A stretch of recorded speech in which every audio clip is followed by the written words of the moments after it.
Audio visualization is everywhere, like festivals or games, and of course in 3D. And Blender 5.0 just changed this forever, because Blender's new geometry nodes gives us amazing control over simulated volumetrics. And this allows us to combine audio and physics like never before.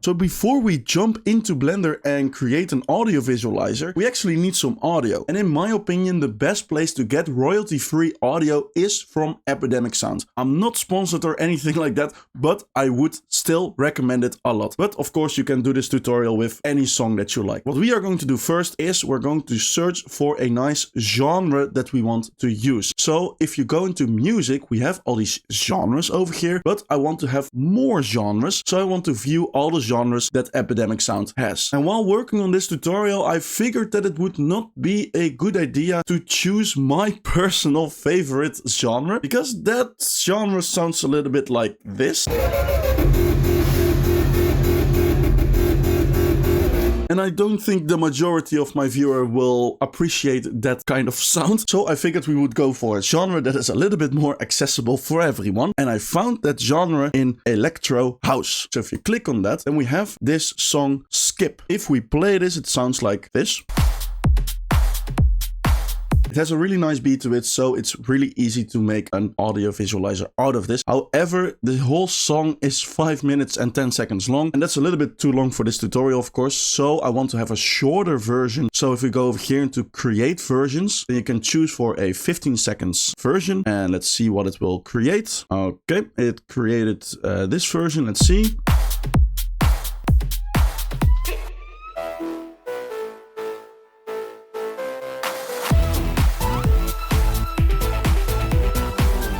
I think that's perfect. If you take this one and we download it, then we can jump into Blender and start visualizing this music with physics.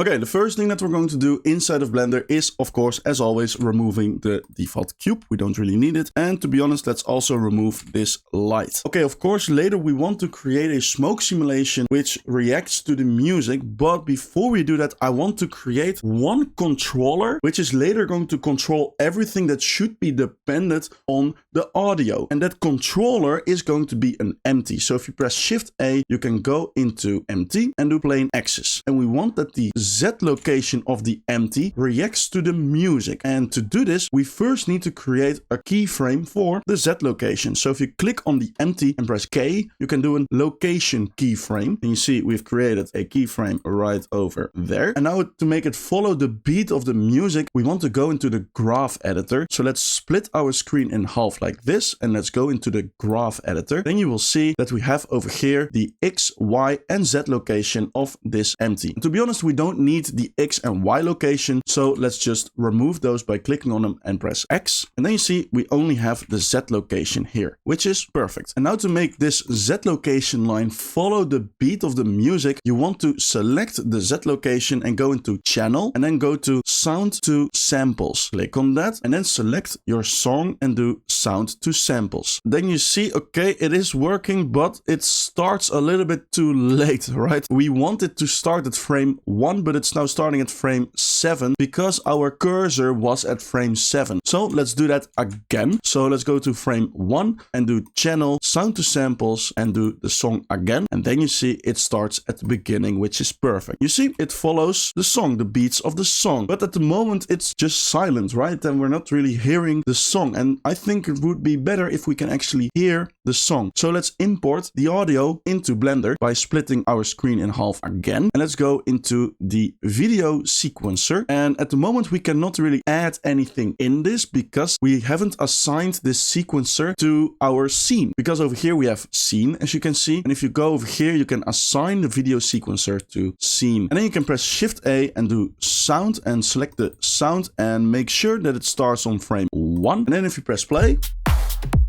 you will start hearing the song in Blender. However, for the sake of the tutorial, so that I don't have to worry about that the song is interrupting my voice, I'm going to remove this, but you can keep it like that, of course. Now that you've done that, we can merge these two screens again. Basically, what you see happening is that the Z location over here is always above 0. So it's always floating. That's not really what I want. I want to make it that the empty is going to be like jumping from 0 and then above. And at the moment, it's not really doing that. So what I want to do is I want to take this graph and scale it on the y-axis and then move it down so that it will make big jumps on the beat. Don't you worry, it will make sense in a moment. But first I want to make sure that we can manually change the keyframes of this graph. And for that, we have to convert this graph into keyframes. And actually, before we do that, you see that the graph is going further than the end frame that we set our animation on. So it now goes like this. Yeah, that's not really what we want. So let's set the end frame on like 350 so that it is for sure within the range of our animation. Now to convert this graph into individual keyframes, we can select the Z location again and go into channel again and then do samples to keys. And then we see we have it like this. And now if you press A to select all the keyframes, you can press S and Y and scale it up like so. Let's make it very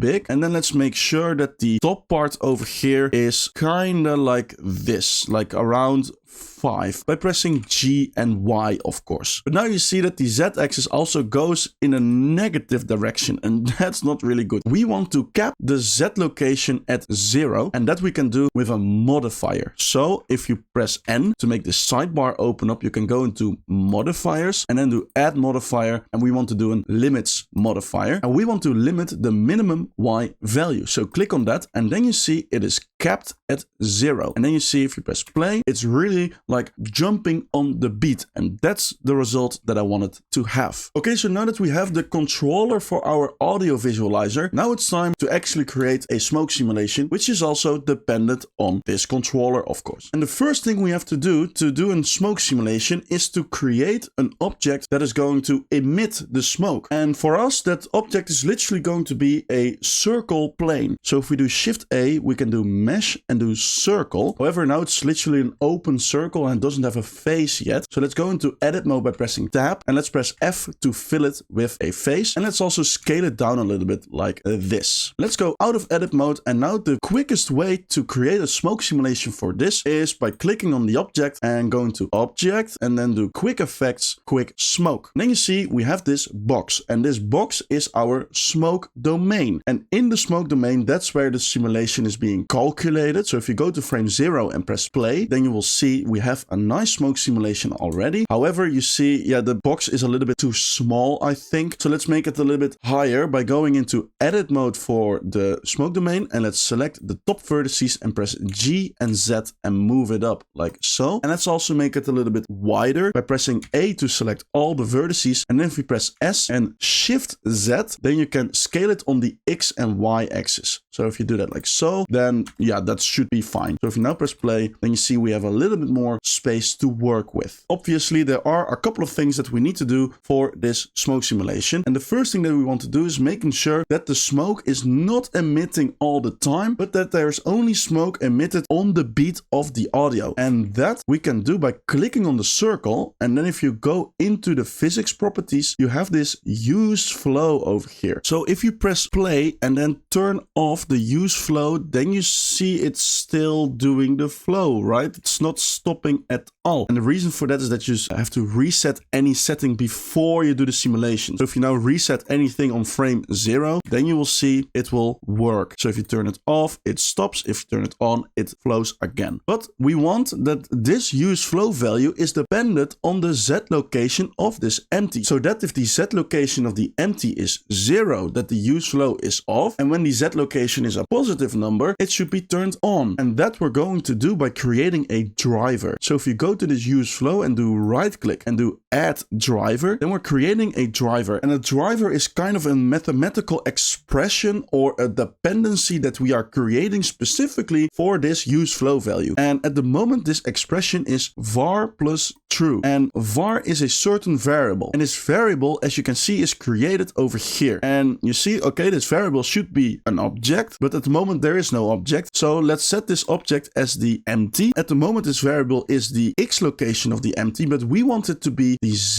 location of the empty. And then if we have a look what this looks like, then you see, okay, that's not really what we want because the use flow is still always on. And that's actually quite logical if we have a look at our driver again. So if you do right click and do edit driver, you see in the expression we have var plus true. So this plus true value, we don't want that because now even if the Z location of the empty is 0, so the variable is false, it will always be true because we do plus true. So if we just remove this, then you will see it will work. So boom, boom, boom, on the beat, it will add in smoke. Okay, now you see we have this smoke simulation. And in this smoke simulation, what is happening is the smoke is emitted with 0 speed and then it slowly rises up. And that doesn't really look cool, right? So what I want to do is to give the smoke a little bit of a push when it's emitted. And that we can do over here by giving it an initial velocity. And in the initial velocity, we have this normal socket over here. And this normal socket, if we set that on 20, now we make it that when the smoke is emitted, the smoke is pushed in the normal direction of this circle by a unit of 20. So if we now press play on the animation, then you'll see, yes, that looks good. Okay, the next things that we're going to change are going to be in the settings for the smoke domain. Because if we have a look at the smoke simulation from a side view, then you will see that the smoke is always rising at some point. And I want to get rid of that because later we want to be able to put our smoke direction in any direction that we like and it just goes in a straight line. And then it's not really good if it does stuff like this. So to fix this, we want to change the setting in the smoke domain, the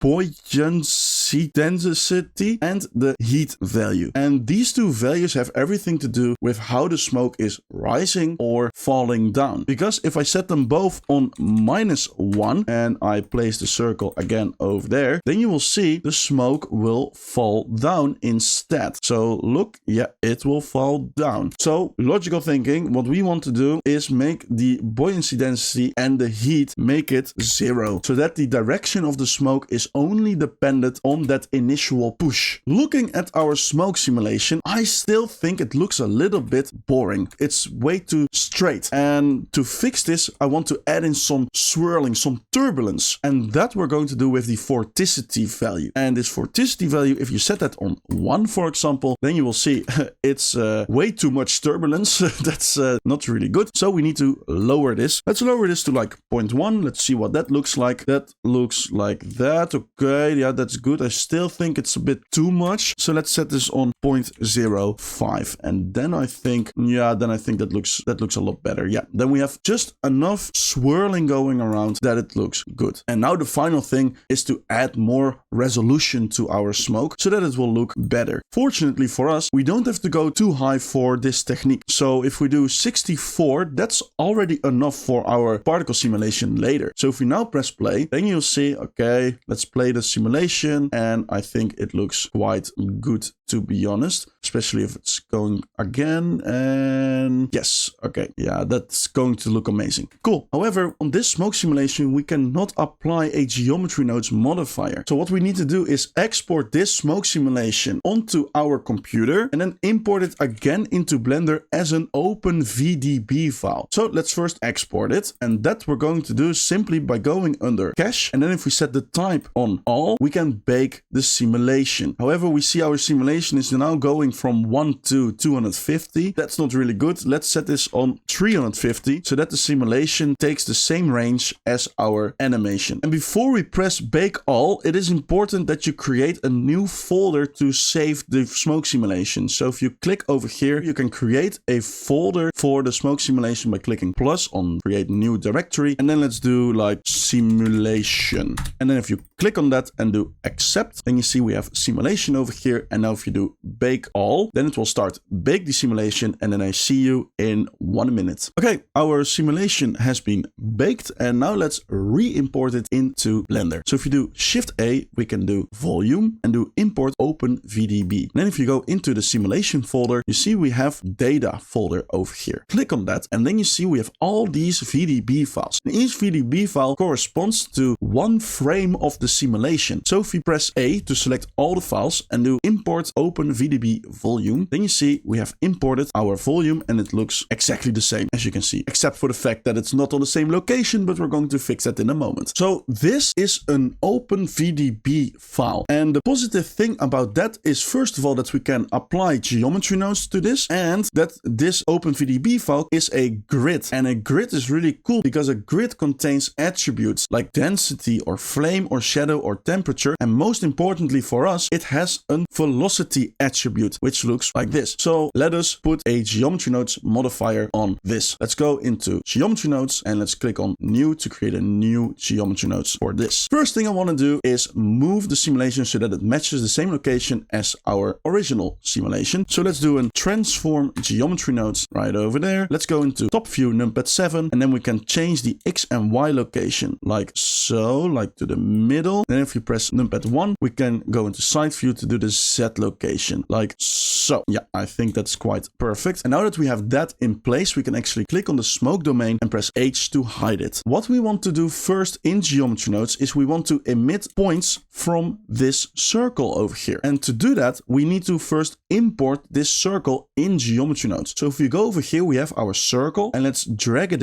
into geometry nodes. And now to distribute points on this circle, we can do a distribute points on faces node. Let's connect that like so. And let's also connect for now the points like this. And then you see we have points. Let's set the density a little bit higher like so. And then we are good to go. And those points, we want to simulate them so that they follow the flow of the smoke simulation. And to simulate them, we of course need a simulation zone. So if you connect that like so, and to move the points within the simulation, we of course need a set position node. So if we now put the Z location on point 1 and press play, then you see they start moving upwards on the Z axis. However, this offset, we want that to be driven by a certain velocity attribute. And this attribute we have to create. So if we do a store named attribute node, which we set on vector, because the velocity is in direction and the direction is always a vector. And then we name this vel from velocity. And now if we set this on point 1 and also do a named attribute node set on vel and connect it like so. Now this offset is dependent on this velocity. And as you can see, that works perfectly. However, we do not want that this velocity is just 0.1 on the Z axis. We want that this velocity is the velocity that this smoke simulation had. So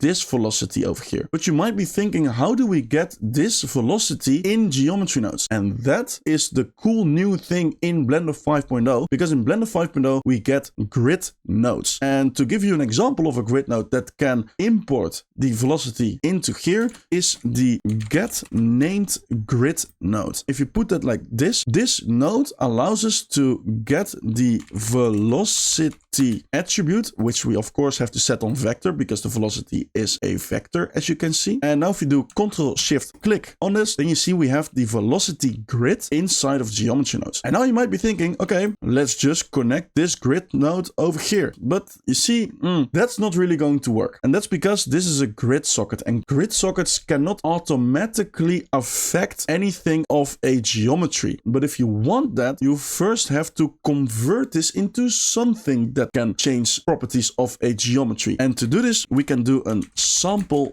grid node. Of course, we also set this on vector, and this node allows us to convert any grid value to a value that you can use for any geometry that you like. So if you connect this with the value of the store named attribute, then you see that works. And now if we press play, yeah, then you see it goes a little bit too fast. So we have to slow it down a bit. And that we are going to do with a vector math node set to scale. And then if you make this scale like a small number, like 0.01, for example, then you will see it starts following the flow of the smoke in a really natural way. And I really love this effect already. So let's make this look a little bit better, right? Because we have way too little points. In the distribute points on faces, let's set the density on like 2000 for now. And let's see what that does. Okay, you see that already looks a lot better. But now we are only working with the first set of points. And that's not really what we want. We want to have a flow of points. And that we can do by doing a join geometry so that each frame we join a new set of points to this simulation. And that looks like this then. Yeah, that looks really cool. You already start seeing the effect of the audio, and I think that's amazing. However, quick thing to fix is that you see that the points are not really randomized, the location of the points. But we want that because that's going to look a lot more realistic. What we want to change is this seed value over here. If you change the seed, then you get a different randomization of points. So each frame, I want to have a different randomization with a scene time node and connect the frame to the seed. And then you see it's all randomized and it looks really good. However, at the moment, we are actually always emitting points, and that's also not really what we want. I want to only emit points on the beat of the audio, of course. So we want to have our empty inside of geometry nodes. So if we drag in our empty over here in geometry nodes, then we have the location of the empty. And from this location, I want to extract the Z location, and that we can do with a separate XYZ node connected like so. And now with a compare node, we can say if the Z location is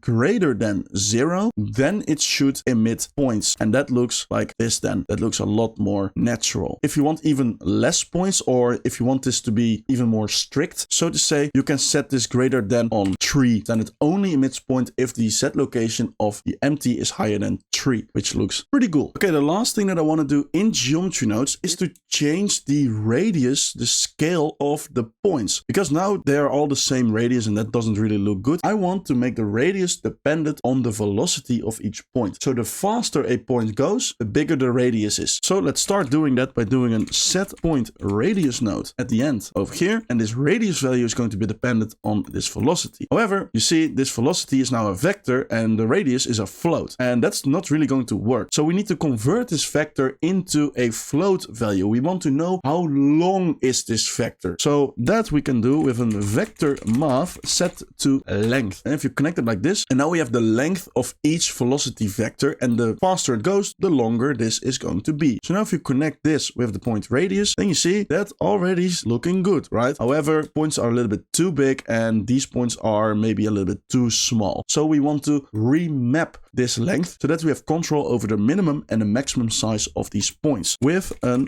map range node. And this map range node, as you can see, it now thinks that this length is going from 0 to 1. But let me tell you that the length is definitely not going from 0 to 1. It's more going from 0 to 0.1 or something like that. But if we want to have an exact minimum and maximum from this length always, then what we can do is a field min and max, connect the length with that. And now if you put min and max, now we always have the exact minimum and maximum length of these points. So now we can make the 2 max a lot lower to like 0.01, and let's make the 2 min a little bit higher, like 0.001. Cool. Let's set the number of points even higher to like 10,000, like so. And let's press play and let's see. Ooh, yeah, that looks really cool. That looks like a really satisfying particle simulation, I think. And to be honest, later we might change these values dependent on how the material is going to look like. So next thing that we want to do is create the material. However, before we do that, I want to talk to you about something else, because I can completely understand if you're looking at these nodes that you're thinking, oh my god, what is all of this? I have no idea what I'm looking at. How am I ever going to learn all these nodes? I wish there was just some place in which I can just learn every single node in geometry nodes in a very easy and chill way. Well, then I have good news for you, because I released the Big Notebook. It's a book that explains every single node in geometry nodes in a very easy and chill way. And the book starts from the very basics of geometry nodes, and over the course of almost 300 pages, it goes to more advanced techniques. The book is available on my Gumroad, and it has been fully upgraded to Blender 5.0, so every new node has been added in. And if you use the code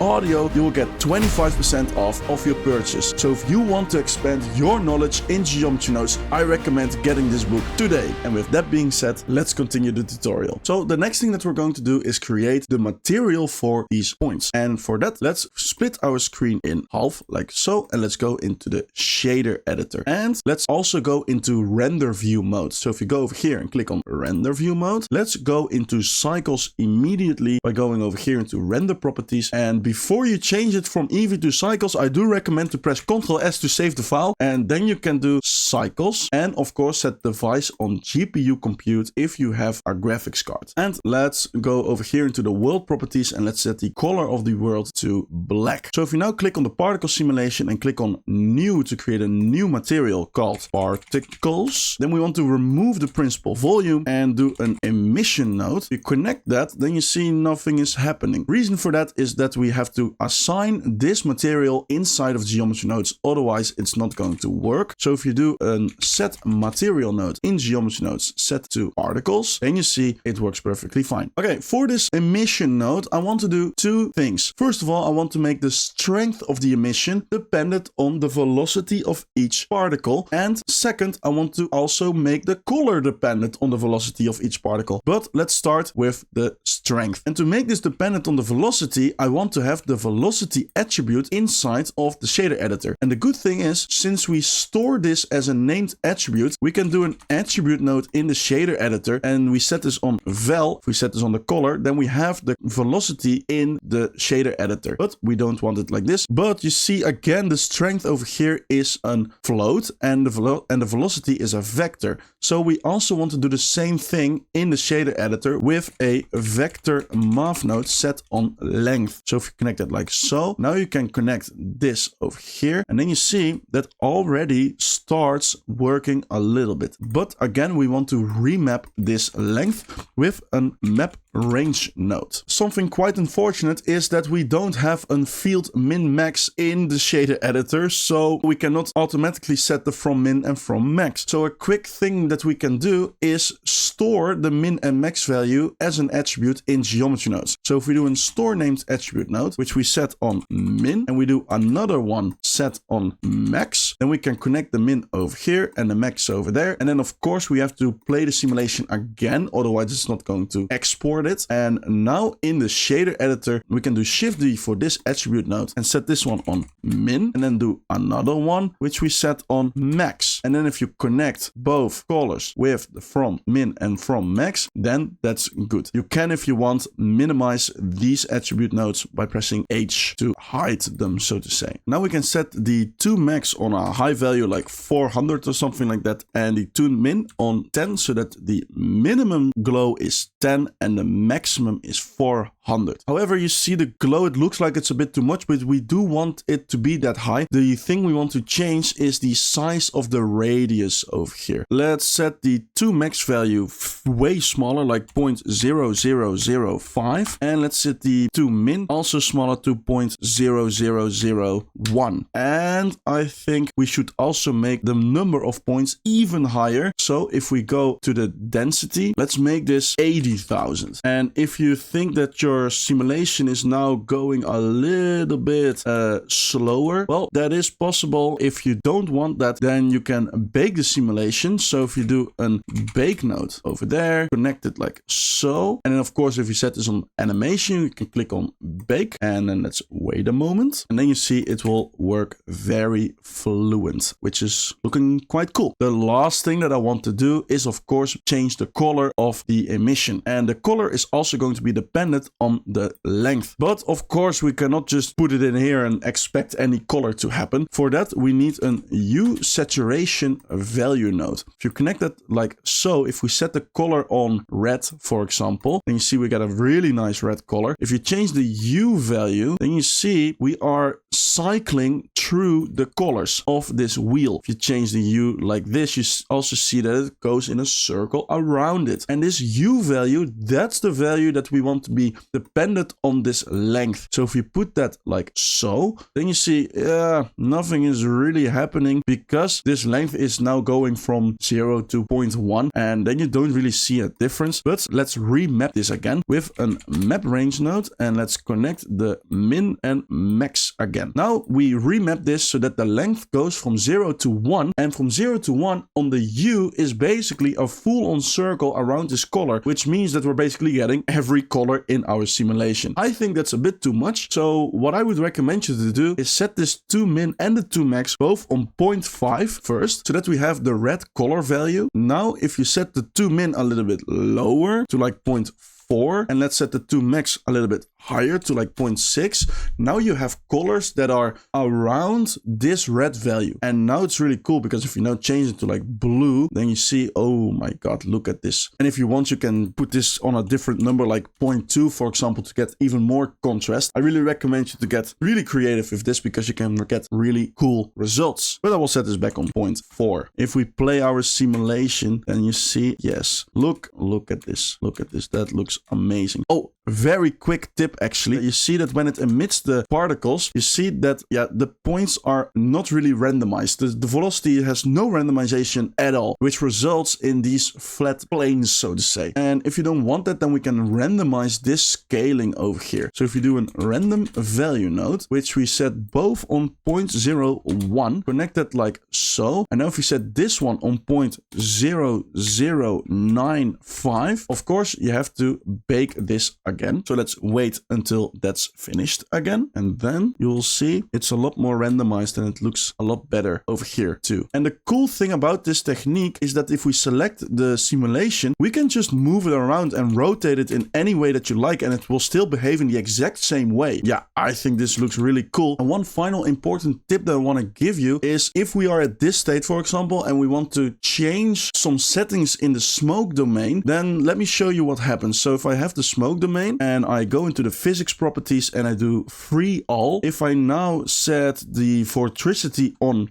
1, earlier we saw that when we set it on 1, it goes like crazy. So if I now bake it, let's wait for the simulation to be baked again. Okay, then you will see that, okay, the smoke goes crazy. And if we, of course, bake this one too again, I'm not going to do the full thing because that's not needed. But if you now have a look, then you see the particles are still behaving in the same way as before, which means that this OpenVDB file, this fluid data, is not automatically updated to the new baked settings. And this is kind of a hassle, but the easiest way to work around this problem is that every time you make a new bake, you change the name of this folder. So if you do free all and we do simulation 2 and we do bake all, let's see, we don't have to do the entire thing, of course, but if we do escape, and then if you click on the OpenVDB file and go into the object data properties for that, and you change the name over here also to simulation 2, and let's remove the bake for now, then you will see that then it's actually reacting to the new simulation. But of course, we don't want this simulation, so I'm going to snap my finger and then it's going to be back to normal.